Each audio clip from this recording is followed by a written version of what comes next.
You are tuned into the Dr. Tina Show with Dr. Tina Moore. For more, visit drtina.com. On this episode of the Dr. Tina Show, well, I'm throwing down. I am so tired of talking about COVID, but I'm going to make this last episode and then we're putting this to rest.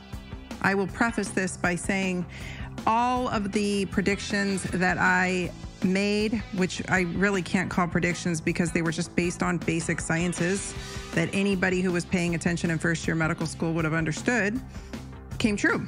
And we have all the data and studies at this point to support that. So I'm going to share with you what I said early on in the pandemic, what I have been trying to express the entire time, and then I'm going to tell you how the studies have backed this up.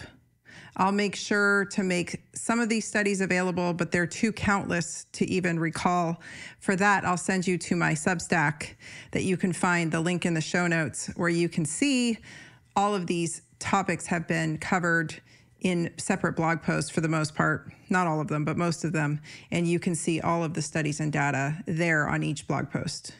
But I'm going to tell you the myriad of ways that you have been lied to throughout COVID and why I am calling bullshit on all of this. So let's take it back to the beginning. A virus comes out of China mysteriously. It's linked to a wet market where they think it came off of some kind of mammal, right? The pangolin, I can't ever pronounce it correctly. Well, all right, jump from a bat to this animal and it got to humans.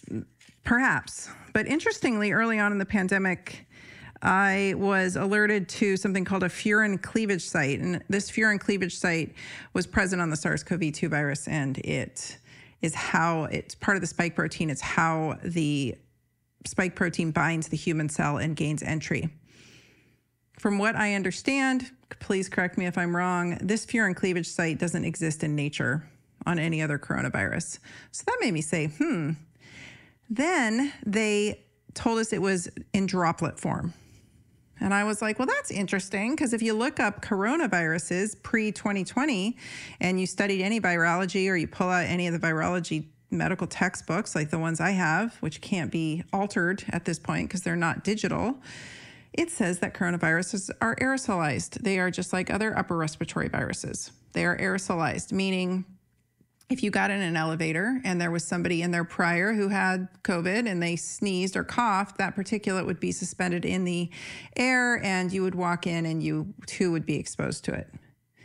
And then there was this great debate about asymptomatic spread or not. And I think that that's a really erroneous term and it caused a lot of division and confusion. There is pre-symptomatic spread. There's no other way that a virus could get around if it wasn't harbored in the host while the host was walking. Let's talk about viruses for a second. They don't want to kill their host. They want to spread. Their ability to sustain longevity is to spread.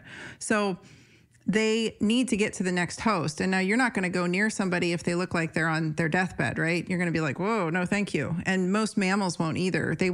A sick mammal will isolate itself and all the other mammals will stay away from it while it's convalescing, trying to get better.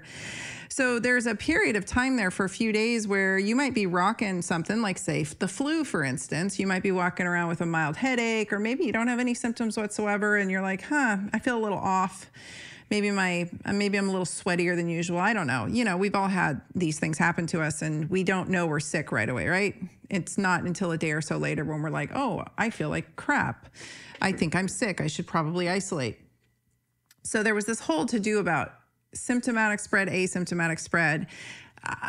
I think that just blurs the reality, which is there's pre-symptomatic spread. And you've all had this happen. If you have kids, you've taken your kids to a birthday party and the mom calls, little Johnny's mom calls the next day and says, oh, I'm so sorry to let you know, but little Johnny came down with a fever last night. And lo and behold, your kid gets sick. You might get sick. Some other kids at the party end up coming down with symptoms. Everybody's sick, right? So that's how this works. So that whole argument was like, it just was beating a dead horse constantly online, especially. People were like, it's not a real thing. Asymptomatic spread isn't a real thing. It's like, yeah, no, like learn to, the nuance is in the middle and people just don't like nuance. The next thing that I thought was really interesting was the fact that they never mentioned in therapy that there was anything to be done. And we could argue ventilators all day, but here's just common sense. When a patient presents to my office or any office, the standard of care for anyone with an upper respiratory infection is, regardless of whether it's viral or bacterial in nature, is to assume a secondary bacterial infection will potentially occur. So if you walked in with a really bad case of influenza, I would probably give an antibiotic just to cover. I'm a naturopathic doctor. I don't like giving antibiotics. I don't want to go to naturopathic hell, right? But if you have a secondary infection or potential for infection, I am going to write you a script, and you can take it home and use it if you need to. But I'm going to make sure you have coverage in case you start coughing up green goo. The other thing that I would probably do, because once the immune system gets activated, I'll talk about that a little further in a moment. Once the immune system gets activated and it decides to freak out, we need to have some kind of anti-inflammatory mechanism on board. And that would be in the form of some kind of steroid. That might be an inhaled steroid. That's a preference that some doctors like. It might be in the form of an oral steroid. But usually when somebody's got a really bad cough and it's viral, I give them some kind of antibiotic for secondary bacterial infections, and I give them some kind of inhaled steroid. So there's that piece. And that was never talked about. That was never even mentioned as a potential therapy, and on and on. They went in circles in the hospitals, supposedly being overran. That's a whole other story I'm not even going to get into. But because, as some of you may or may not know, ICUs actually always run at capacity. That's how hospitals make their money. So I was getting reports from ICU doctors and nurses from all over the world from the beginning. I had a very unique view of COVID in that I was online. I was one of the very, very few in the early days. We had others come on board later, thank God for them. But I'm telling you, from the beginning, I was questioning this, and my account grew rapidly, and I was getting notifications from healthcare workers all over the world about what was really going on. And straight up, the people dying in the ICUs were obese and diabetic, almost 100% across the world. And secondarily, all ICUs run at capacity in most countries, because that's how, especially in the United States, that's how they make their money. So they'll move people into ICU just to keep them full, even if somebody's not necessarily in need of it. And I heard reports of that from hospital administrators who were coming into my DMs talking to me, and doctors who were actually performing the ventilations, et cetera, that they were seeing patients who were not COVID or were positive or were not necessarily in danger of dying being sent into ICU. This episode of the Dr. Tina Show is brought to you by my personal line of products that you can find inside my online store.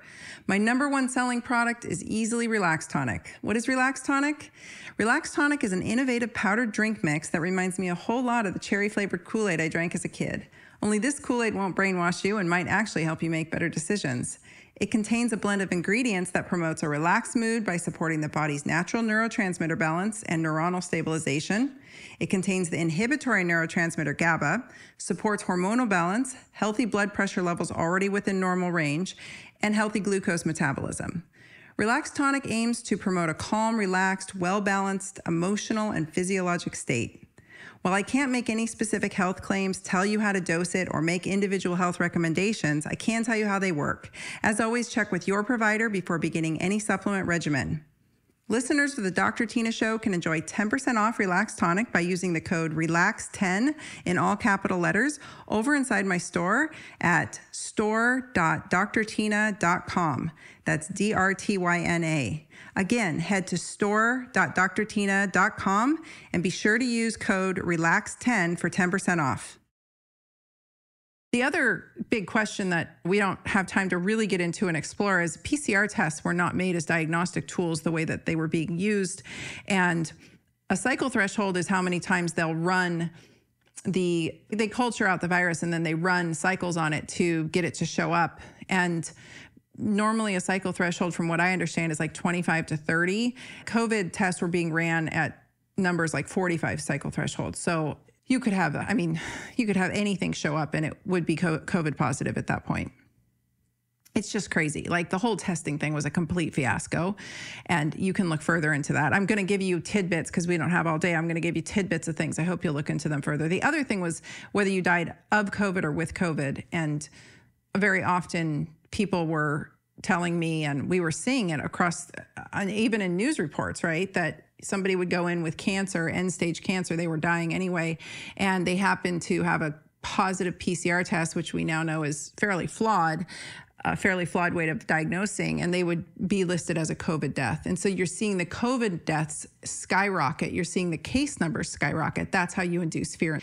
And then the fear that happened very early on was just so dramatic and ridiculous. I mean, even before things really took off, when we just had a few cases happening in Kirkland, the fear narrative by the mainstream media was, anybody who understands propaganda could clearly see it. If you couldn't, if you were hooked to your television and riddled with fear, I'm sorry, but get better at noticing propaganda. Hopefully you have now. All right, so we have a couple things that early on set me off and made me think, this isn't right. We're not being told the truth. The other thing was that I was hearing reports that it was in the water prior to early 2020. So there were waste management facilities finding this in the United States prior to 2020. That didn't get a lot of airplay. And we have studies coming out all throughout the pandemic, including recently, showing that there are antibodies, that folks had antibodies in 2019 all over the world. There were people showing antibodies to this particular virus. So I don't think it just mysteriously appeared on our shores in early 2020, but that's when we really let fear take off, right? So the other part that it was very clear early on that nobody was talking about is that COVID is clearly at its core a vascular disease. So if you've got a vascular disease at its core, there's a couple things, like going back to the steroids, for instance, that might be helpful in mitigating that. And there are other things like aspirin and some of the other basics like fish oil, things that would help quell an inflamed vascular system that nobody was talking about. In fact, we weren't allowed to talk about anything. I was given notice by my lawyer week 1 to not say or speak anything about any supplements online, and to tell all the doctors that I was coaching in business and marketing the same, because the Department of Justice, specifically in Oregon, I don't know why Oregon came down so hard, but the Department of Justice in Oregon was actually opening investigations on any Oregon doctors who were talking about any claims of prevention, treatment, or cure. So talking about how to make a host more resilient and healthier, I guess, was the same as talking about prevention, treatment, or cure. That's the difference between naturopathic and allopathic medicine. If I'm trying to give somebody zinc to lower viral replication of any virus, and I'm trying to give them vitamin C and zinc to work in an anti-inflammatory and a collagen supportive mechanism, and I'm giving somebody fish oil to calm down their vascular system, and so on and so forth, that is me actually helping the patient be more resilient to withstand anything, including those potential secondary bacterial infections. But according to the Department of Justice and the FTC that got involved, that was prevention, treatment, or cure. And then there was the obvious censorship that was happening very early on online. And if you weren't an online influencer who was actually producing content daily on several platforms, you wouldn't have noticed it. And so I got a lot of pushback and a lot of people accusing me of nonsense. That wasn't true, because I could see that the censorship was happening in real time. So I was trying to move everybody to my email list, which I still encourage you. If you have not yet joined my email list, I encourage you to do so. I've taken a bit of a break for summer because I just needed a summer off, but I am going to be resuming sending out awesome, hearty emails soon, and I hope that you guys will join my list, because that's the only place I actually own my following, if you will. I don't own anybody on these secondary social media platforms, and so they can destroy us at the drop of a hat, which they were.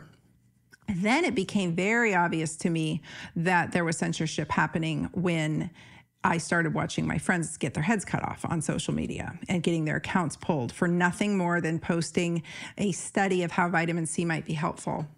See, we know in the naturopathic community how to help people who are suffering with any kind of viral infliction or any kind of assault on their immune system, by supporting their immune system, by supporting their resilience, by supporting their bodies to not freak out and to actually fight off what it needs to fight off. And yet my profession, oddly, did not come to the call. Very, very weird to me that the naturopathic profession did not heed the call. Okay, so let's get back to the early days. They shut the gyms down.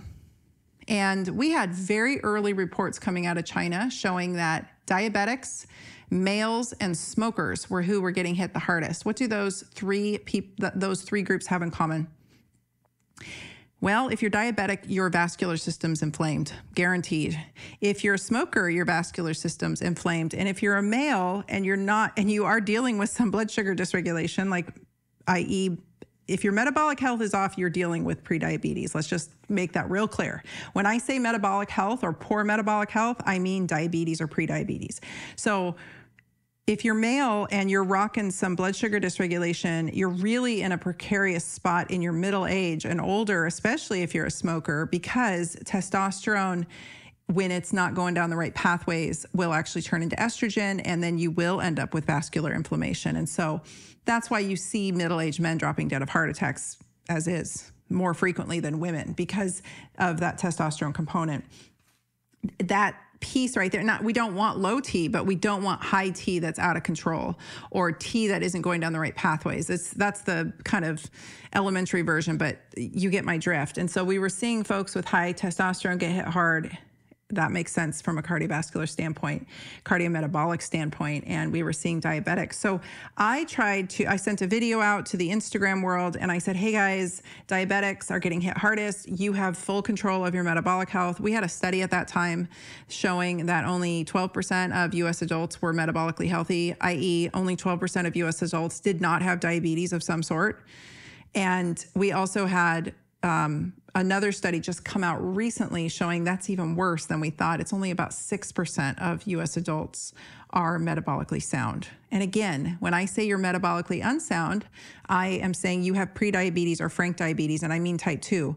That's all lifestyle induced. It's just a spectrum of problem. It's like you're pre-diabetic for however long, usually about 10 plus years, and then suddenly you're diabetic because your blood sugars hit a certain level, and there's the magic number on your labs, and your doctor says, congratulations, you have diabetes. But the decimation of your vascular system has been happening for at least a decade, right? So I just said that 94% of US adults are metabolically unsound. If you're not actively strength training, keeping your weight in check, eating a high quality diet, and keeping track of what your inflammation looks like on labs, you're probably sitting in that category. And that might be hard for you to hear, but if 94% of US adults are sitting in that category, there's a very high chance, unless you're actively fighting it, that you too are sitting in that category. So I tried to get folks to understand that if you get your metabolism in check, which can happen very quickly, it takes about 90 days for lab markers to shift, but it only takes a few days for the inflammation to start to go down when you start making choices like cutting carbohydrates to a lower amount, especially just cutting out refined carbohydrates and cutting out high fructose corn syrup, and starting to lift weights. And you can go back and listen to all my many podcasts, including the one I did last, which is Muscle is Medicine, and you can listen to why I think strength training is non-negotiable. But I was trying to get folks to understand that this is all protective because of this key root cause being metabolic dysfunction or blood sugar issues. And we have multiple studies at this point now in the game showing that, guess what? Exercise is incredibly protective. And in fact, if you had been exercising for 2 years prior to COVID hitting, your chances of even contracting it were significantly decreased. We have tons of studies, including a new one showing that the latest study showed that in vaccinated folks, those with the highest blood sugars had the poorest outcomes, were in the hospital the longest, and were infectious for the longest amount of time.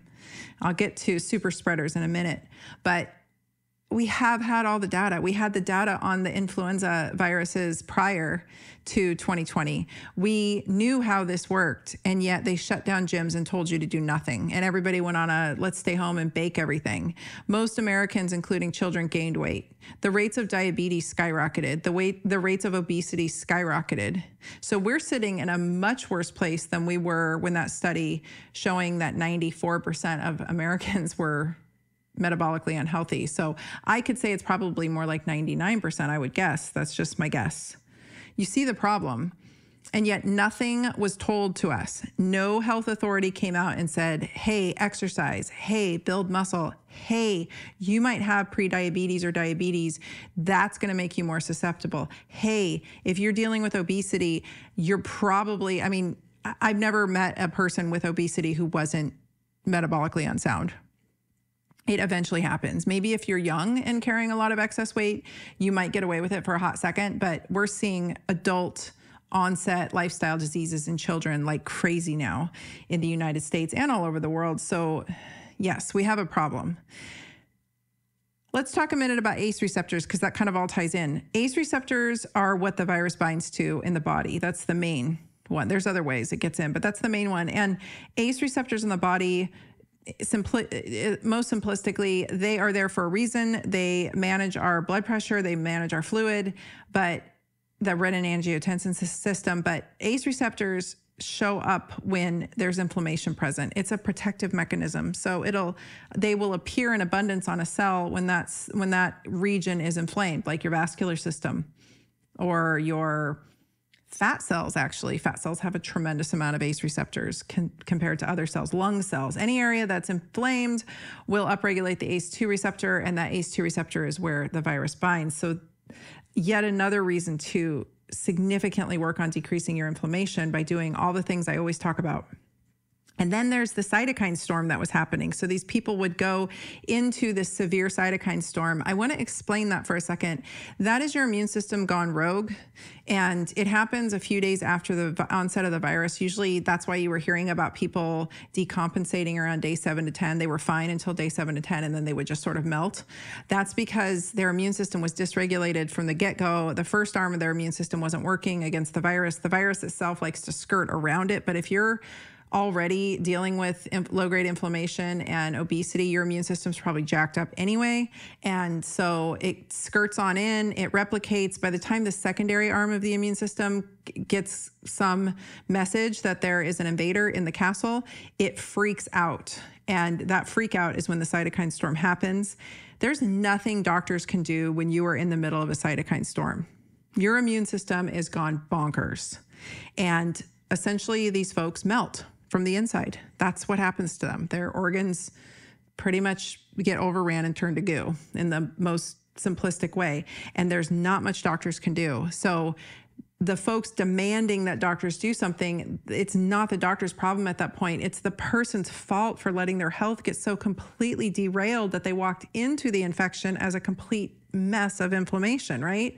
I'm not blaming anybody, but it's up to us as individuals to make sure that whatever we encounter, we can handle as best we can. And I get that there's different age variances and there's socioeconomic issues and there's racial issues, but the bottom line is if you're walking into something, a hot mess of inflammation, your chances of getting through it are pretty slim and none. And if you're walking in with no muscle mass, go listen to my last episode. If you're walking in with low muscle mass and high adipose tissue, which is fat cells, you're looking at a very challenging road ahead.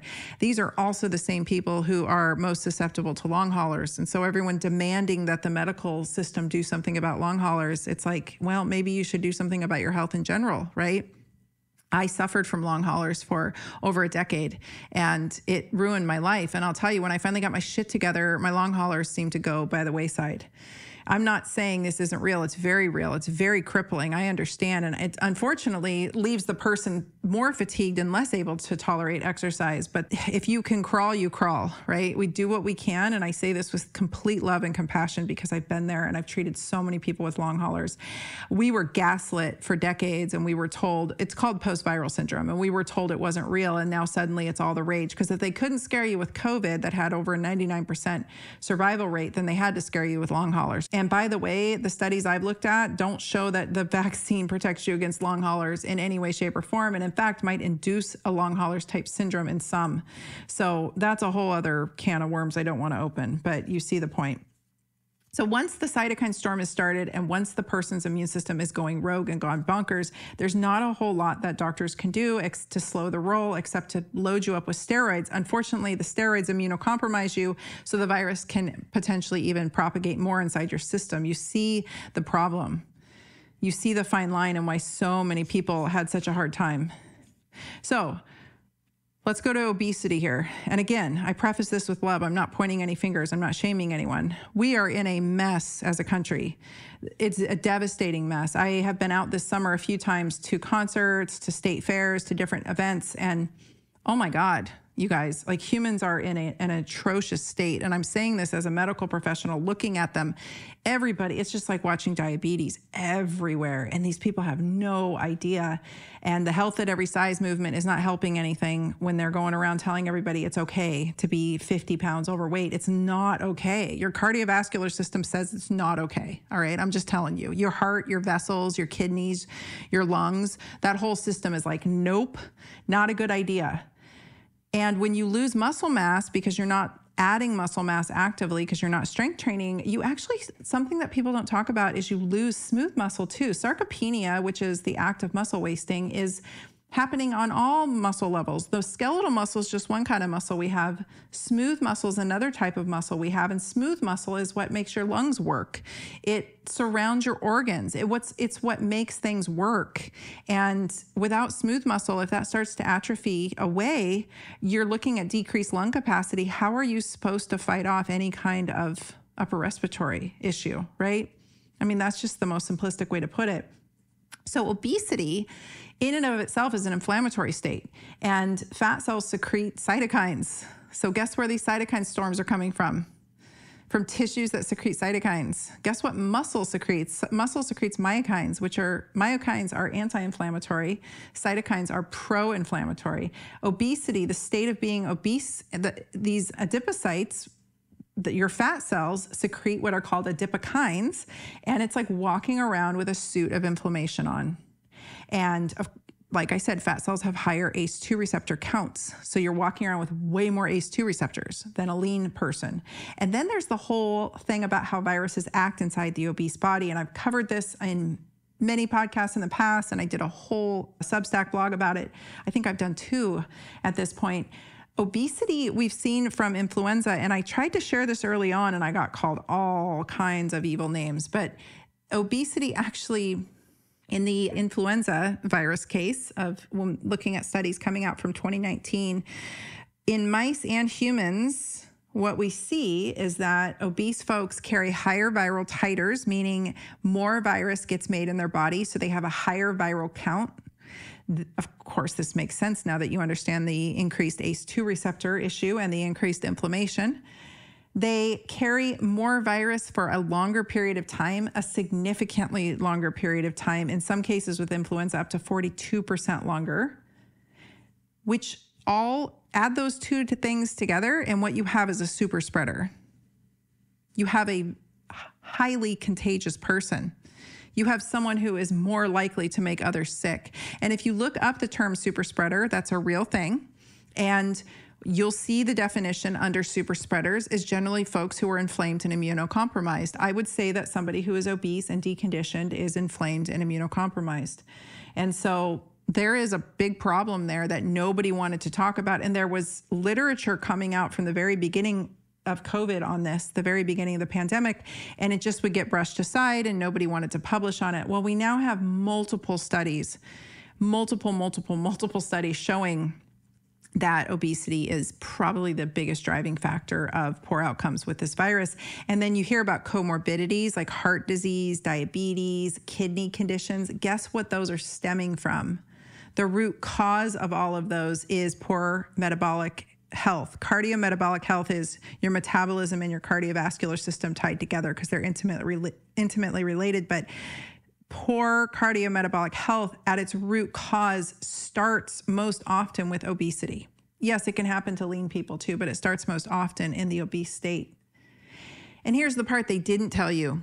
We have from those same studies in that same time period in the 2019 area and prior, we have studies showing that obese folks don't serocome very well, meaning they don't take a vaccine and actually have a robust response like a lean person would. They don't build an antibody response and a T cell response like a healthy weight person would. So I tried to share this information early on saying, hey, if you're in an obese state, you probably have metabolic dysfunction and inflammation, and this makes you a bit of a sitting duck for this virus. Here are some things you can do. And you guys who've been with me know I've been beating this drum and this dead horse, but it didn't matter if you wanted to go the vaccination route or not. You weren't going to have a good chance of the vaccine working well if you weren't in good metabolic shape and if you weren't less obese. That's just the literature we had. That makes sense if you look at physiology. I think the problem we've been having is we've got a lot of experts speaking on things that they don't fully understand, because maybe they're a virologist, but they don't understand physiology very well. Or maybe they're a PhD scientist of some sort, but they actually don't have any clinical knowledge whatsoever, and they've never seen patients, and they don't actually know the standard of care. Or maybe they are an MD who knows the standard of care, but they actually have never done any kind of functional medicine, and they don't know how to do anything outside of that pill for every ill model. So we've got a lot of folks. I'm not saying I'm the expert. I just have an understanding of all of this to a large enough degree that I could put it together. And so when you saw me making predictions, it was really just based off of common sense of like how I understood medicine to work and science to work and physiology to work. I have a biology degree. I interviewed Dr. Stephanie Seneff recently on the podcast. If you haven't listened to that episode, please go listen to it. When we got off the call, she was like, "You understand biology?" And I was like, "Yep." I was 1/4 away from a biology degree when I actually shifted my major so I could get out of school and just went full pre-med there and graduated from U of O, which at the time was one of the 10 best bio schools in the nation. So yeah, I am a biologist in my core. So the studies recently have proven all of those concerns about obesity to be true.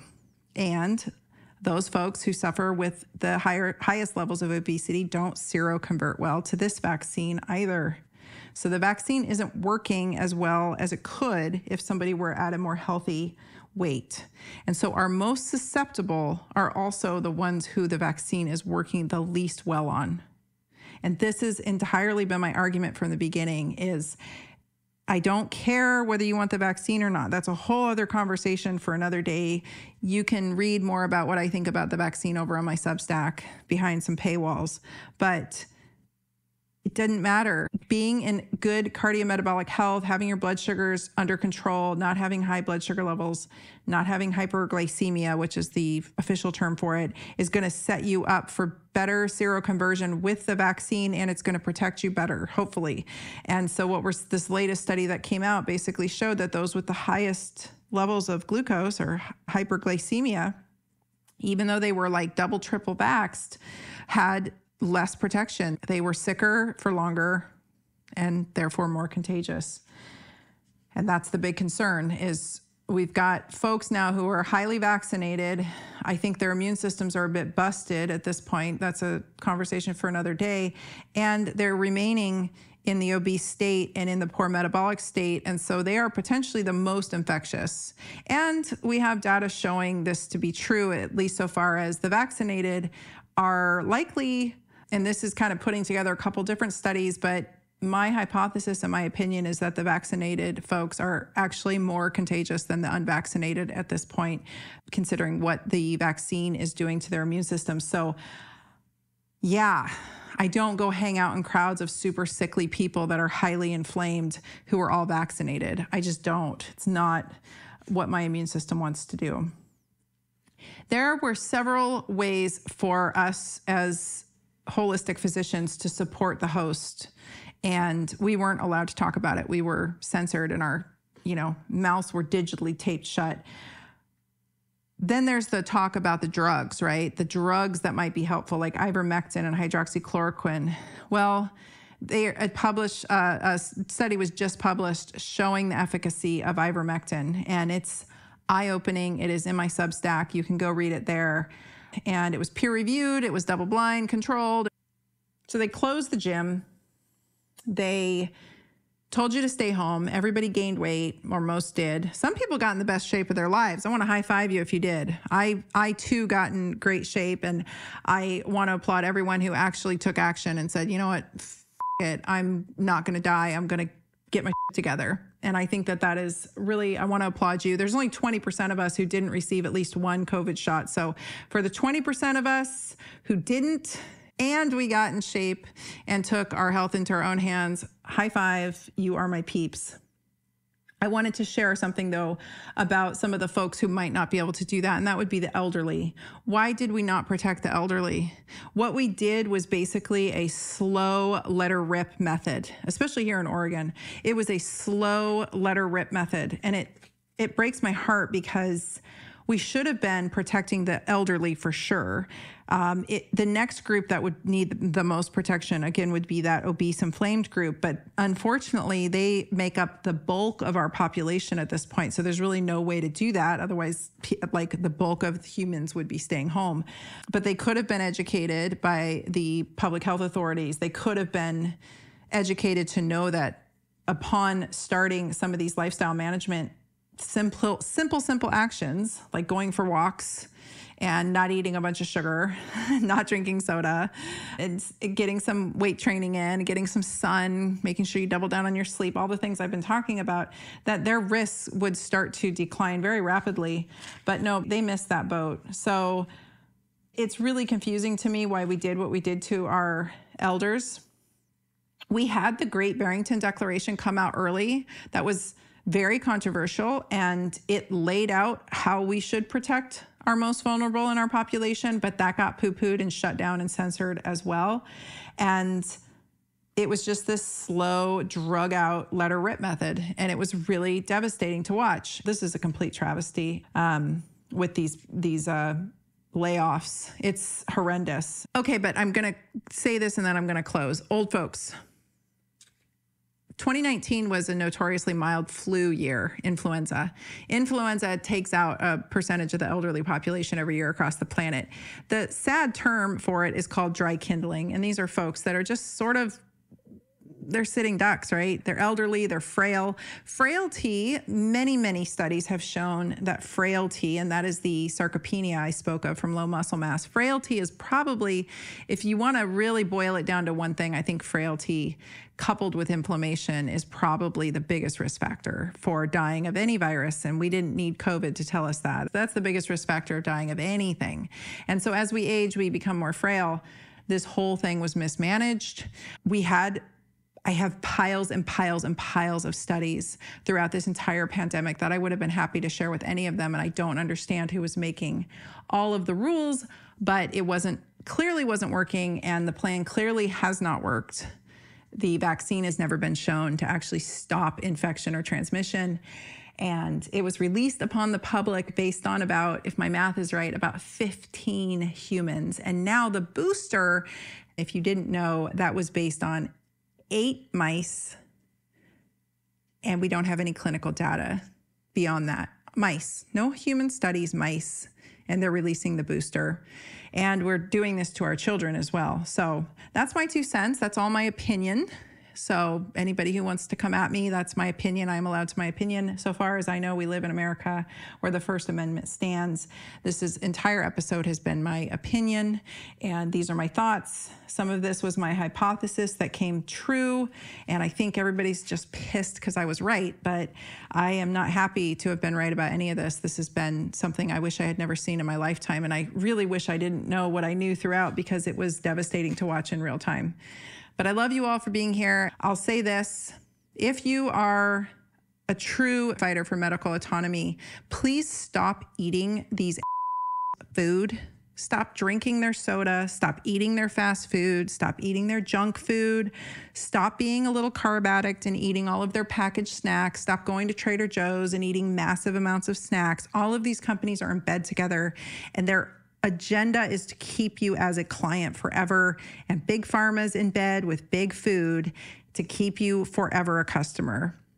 The only way out of this is to bow out of it gracefully. Learn to eat foods that are less packaged. I'm telling you, there's going to be a food shortage, and you're regretfully going to have to convert at some point. So convert now. Get used to not having to go to a grocery store. Get used to sourcing your food from local farmers, local ranchers, and learn to eat one ingredient foods very simply from the earth, and stop being hooked on these packaged, highly processed, refined carbohydrates and sodas. They don't have to disclose all of the chemicals they put in there. If the chemicals are not in high enough amounts, they don't have to disclose it. But I'm telling you, if any of you who've ever been addicted to Diet Coke or Diet Soda, or even Lay's potato chips, I swear there's crack in there. There's something in these products that they are not disclosing that are hijacking your dopamine system and making you addicted to these foods. So the best strategy and the best rebellion is to opt out of these things if you're eating at McDonald's every day. Step up, be bigger than that. I've got lots of resources for you guys. This podcast, there's tons of episodes. You can head over to my Substack and check out. There's lots of free blog posts, but there's also paid blog posts. It's super inexpensive. I've got all kinds of options for you to learn more and to educate yourself around all of this so that you can be truly medically autonomous. Thank you so much for listening. Please rate, review, and subscribe on your favorite podcast player, and we will be back next week. Thanks for listening to the Dr. Tina Show. Please be sure to follow me on Instagram at Dr. Tina, that's DRTYNA, and Dr. Tina 2.0, as well as visit my website at drtina.com. This is a Resonant Media production produced by Drake Peterson and mixed by Chris McCone. The theme song is by John the Guilt. As always, you can email the show at podcast@drtina.com. And if you like this episode, please rate, review, and subscribe on your favorite podcast app. See you next week. This podcast is for general informational purposes only. It does not constitute the practices of medicine, nursing, or other professional healthcare services, including the giving of medical advice. I am a doctor, but I am not your doctor. No doctor-patient relationship is formed. The use of this information and the materials linked to this podcast is at the user's own risk. The content on this podcast is intended not to be a substitute for professional medical advice, diagnosis, or treatment. Users should not disregard or delay in obtaining medical advice from any medical condition they have, and they should seek the assistance of their healthcare professionals for any such conditions.